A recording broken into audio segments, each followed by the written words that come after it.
Retour du journal à 18h09 sur Europe 1. Il s'appelait Robert Ebras, infatigable passeur de mémoire, dernier escapé du massacre d'Oradour-sur-Glane en Haute-Vienne. Il s'est éteint ce matin à l'âge de 97 ans. Il allait en avoir 19 lorsque le 10 juin 1944, les Waffen-SS de la division Das Reich tuent 643 personnes dans ce village du Limousin. Des habitants rassemblés sur la place avant d'être mitraillés, brûlés, le village entièrement incendié.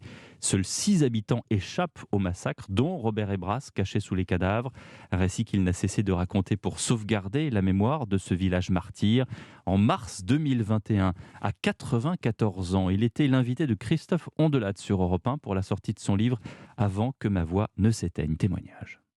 En fait, depuis, je me pose toujours cette question, pourquoi on a tous, sans rien dire, comme des moutons, aller sur la place?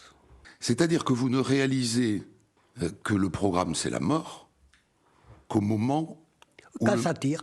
Quand ça tire. Ouais, quand ça commence à tirer, c'est tout. Et je pense que tous, jusque-là, n'ont pas pensé à la mort. J'espère que les personnes pourront expliquer ce que j'ai vécu. Maintenant, je sais que ça ne sera pas identique. Chacun, il me trace sa touche. Est-ce que vous êtes arrivé à répondre à la question « Comment un homme peut-il faire ça ?» Je me suis posé la question tout de suite après. Et puis après, malheureusement, c'est que ça arrive tous les jours. Dans le monde entier, il y a des massacres tous les jours de femmes et d'enfants. Et ça me désole beaucoup. L'homme n'a rien compris.